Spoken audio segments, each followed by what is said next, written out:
प्रशासन से मेरा एक ही संदेश है कि प्रशासन जो है इसमें निष्पक्ष जांच करे और जो दोषी हैं उन पर मुकदमा दर्ज करे। और सांथरशाह प्रकरण में अब तक जिस व्यक्ति की अरेस्टिंग नहीं हो पाई, प्रशासन ने खुद, माननीय कप्तान साहब ने खुद अपनी बाइट में मीडिया के सामने कहा है कि एक अभियुक्त अभी फरार चल रहा है जो साक्ष्य छिपाने में है, तो उस व्यक्ति की अब तक अरेस्टिंग नहीं हुई है, जल्दी उसकी अरेस्टिंग की जाएगी, ये माननीय कप्तान साहब के द्वारा बोला गया। लेकिन आज तक उस व्यक्ति की अरेस्टिंग नहीं हो पाई है। हमारा कहना ये है कि आपको उसकी तत्काल प्रभाव से अरेस्टिंग करनी चाहिए। प्रशासन के कार्य पर प्रश्न चिन्ह लगा हुआ है और अगर प्रशासन इसी तरह से कार्य करता रहा तो प्रशासन से लोगों का विश्वास उठ जाएगा। और वसीम हत्याकांड प्रकरण में हम मांग करते हैं उत्तराखंड सरकार से कि वसीम हत्याकांड प्रकरण की CBCID जांच कराई जाए और दूध का दूध, पानी का पानी कराया जाए।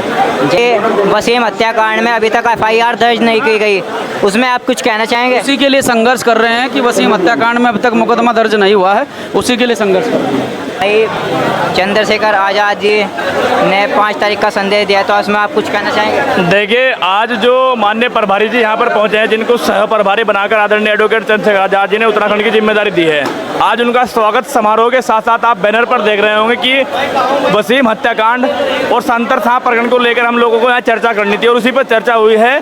5 तारीख के आंदोलन को मजबूती से करने के लिए और अपने समाज के सभी जिम्मेदार साथियों को एक संदेश दे दिया गया है कि वो आज के बाद अपनी कमर कस ले। जो 5 तारीख का जो आंदोलन है वो महाआंदोलन होने वाला है, जिसकी नेतृत्व करने के लिए आदरणीय एडवोकेट चंद्रशेखर आज़ाद जी स्वयं पहुंच रहे हैं। जो वसीम हत्याकांड है, वसीम हत्याकांड में कुछ लोगों का कहना है कि अभी तक FIR दर्ज नहीं हुए है, तो उसमें आप क्या कहेंगे? देखिए, ये आप बखूबी जानते हैं, जब से ये प्रकरण हुआ है मीडिया के जो बंधु हैं और जो शुभ चिंतक है समाज के, वो सब भली बातें अवगत है कि सरकार किसके इशारों पर, जो प्रशासन है किसके इशारों पर काम कर रहा है। हमें आशा ही नहीं, उम्मीद है हमारी संगठन और पार्टी में इतनी ताकत है कि वो FIR भी दर्ज कराएगी और जो दूध का दूध है, पानी का पानी भी कराने का हम मादा रखते हैं। आपके समक्ष होगा, आप 5 तारीख तक का इंतजार करें और सरकार को घुटनों के बल आना होगा और जो पीड़ित व्यक्ति है उसके साथ न्याय देने का काम करना होगा। अभी स्वागत समारोह था, उत्तराखंड का सह प्रभारी बनाया गया है, तो सभी से कार्यकर्ताओं से परिचय सम्मेलन। जैसे स्वागत किया गया है आपका, तो इस स्वागत में हमारे कुछ मांगे भी होगी, कुछ मुद्दे भी उठाए गए होंगे, उस मुद्दे पे आप क्या कहना चाहिए? बहुत पीड़ित और दलित समाज के और मुस्लिम समाज के लोगों को बहुत उत्पीड़न हो रहा है और हमारी पार्टी भाई चंद्रशेखर जी संसद से लेकर और सड़क तक उसकी आवाज़ उठाने का काम कर रहे हैं। और हम कंधे से कंधा मिला के भाई महक सिंह जी, भाई भीम आर्मी के कपिल जी, सब लोग ये लड़ाई किसी पर अत्याचार नहीं होने देंगे। एक अच्छा भारत हमको बनाना है। जैसे वसीम हत्याकांड हुआ है, तो इसमें आप कुछ कहना चाहेंगे? वसीम हत्याकांड हुआ है तो भाई अभी आए हैं चंद्रशेखर जी और 5 तारीख से फिर आंदोलन हम करेंगे, किसी के साथ अन्याय नहीं होने देंगे। ये हमारा,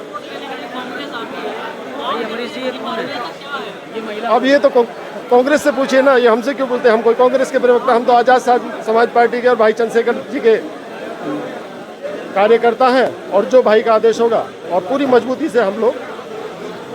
5 तारीख का जो आंदोलन है, उस आंदोलन के लिए आपने कुछ रणनीति तैयार की है? रणनीति तैयार की है, भाई महक सिंह जी से बैठ के भी चर्चा हुई है और जितने भी हमारे कार्यकर्ता हैं पूरा तन मन धन से न्याय दिलवाएंगे। आर्मी को एक दिशा देने वाले अमरीश कपिल जी और मशाल की तरह उत्तराखंड में रोशनी पैदा करने वाले आजाद समाज पार्टी के प्रदेश अध्यक्ष महक सिंह जी और उन्हीं के साथ साथ मसनद पर मौजूद हर एक फर्द का इज्जत अपने ऊपर फर्ज समझते हुए और सामने जितने लोग बैठे हुए उन सबका इस्तेमाल करते हुए मैं एडवोकेट मोहम्मद एहतिशाम एक जिम्मेदारी मुझे सौंपी गई है, उसको निभा रहा हूं। लेकिन अगर असलियत में देखा जाए तो मैं कार्यकर्ता हूं, मैं एक समाज सेवक हूं, मैं खादिम हूं आप लोगों का। जितने भी यहाँ पर मंच पर मौजूद है, ये सब खादिम है आप लोगों के। ये बस एक परंपरा चली आ रही है कि पदाधिकारियों को सामने बैठना है ताकि वो अपनी बात कह सके, आप लोगों को उनके सामने बैठना है ताकि आप बात को समझ सके। लेकिन ये बिल्कुल नहीं मानना चाहिए किसी को कि अगर वो सामने बैठे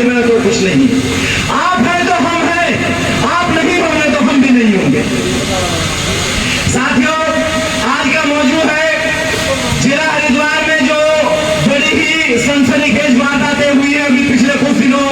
वसीम भाई की, जिसे भुलाया जाना मुश्किल है, शांत शाम है हमारी बहन के साथ, जिसका हमें तहफ़्फ़ुज़ करना था, जिसका हमें मुहाफ़िज़ बनना था, लेकिन आज इतने दिन हो गए, आज उस बहन को इंसाफ नहीं मिल सका। लगातार भीम आर्मी और आजाद समाज पार्टी इसमें लगातार काम कर रहे हैं दोनों ही मामलों में, और ये दोनों मामले तो इसलिए यहाँ पर लिखे हुए हैं क्योंकि विशेष चर्चा बनी हुई है, लेकिन कोई दिन ऐसा नहीं जाता जिस दिन माननीय प्रदेश अध्यक्ष जी, दोनों प्रदेश अध्यक्ष जी तो किसी न किसी मामले पर मौजूद ना हो, और उनके साथ साथ जितने साथी है वो किसी और मामले पर मौजूद ना हो। देखिए, बहुत सारे साथी शुरुआत में थे, लोकतंत्र है, उनकी इच्छा थी कहीं और गए, लेकिन फिर आए। हम उनका सवाल करते हैं क्योंकि बहुत जरूरी है, उनकी हमारी मोहब्बतें, उनकी मोहब्बतें उन्हें हमारे बीच लेकर आई है।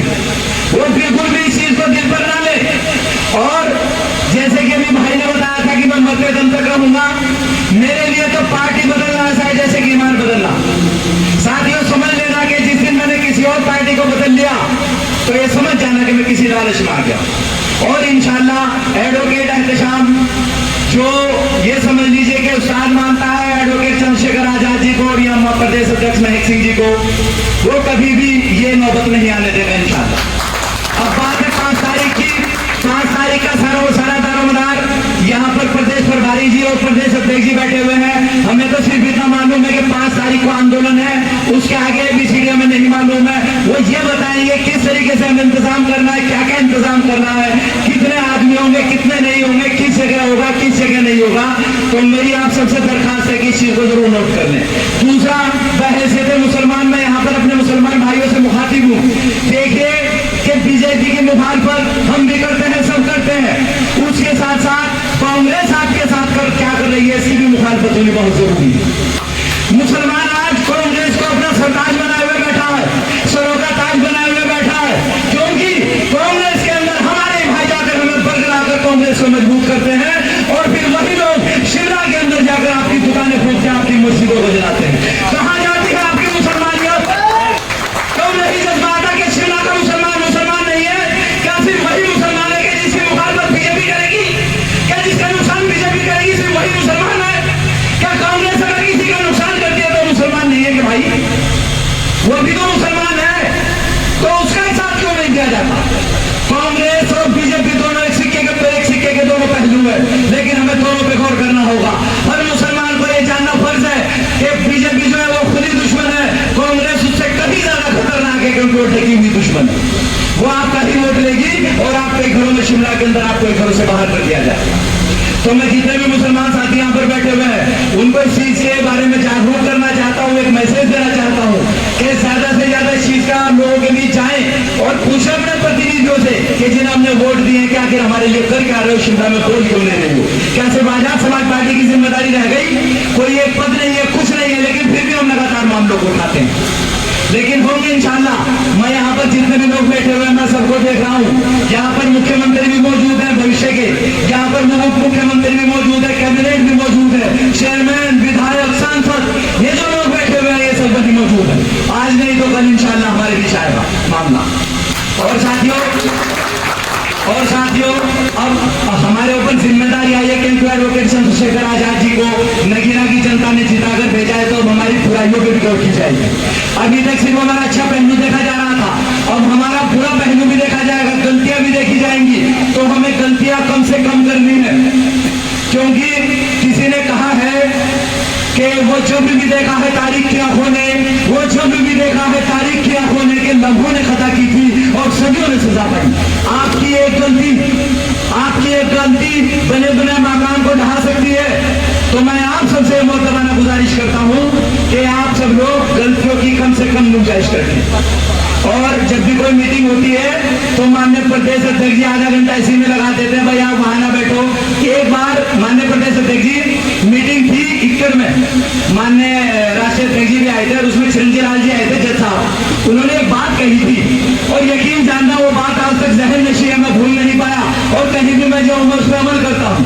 उन्होंने कहा था कि देखो ऐसी जगह बैठो जहां से आपको उठना ना पड़े, और अगर उठना पड़े तो आपको उससे बेहतर जगह मिले, कि हमेशा ऐसी जगह का इंतखाब करना।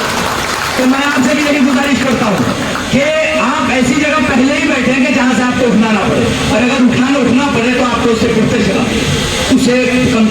आपको नहीं मिलनी चाहिए। और फिर देखें इंशाल्लाह आप क्या करता हो। ये लड़ाई झगड़े जैसे कि अभी कुछ लोग दोस्त कह रहे थे, देखो हर घर में होते हैं, खुले मंच पर ये बात नहीं हुआ करती, अपनों में सब में होता है। सब में मैंने देखा कि ऑफिसों में कुर्सियां बज रही है, लाख कुर्सी बज रहे हैं, यहाँ पे कम से कम जबान से एक तरफ बात कर लेते हैं, फिर बैठ के सब एक हो जाते हैं। ठीक है, इसी के साथ मैं अपनी बात को खत्म करता हूँ। जय भीम।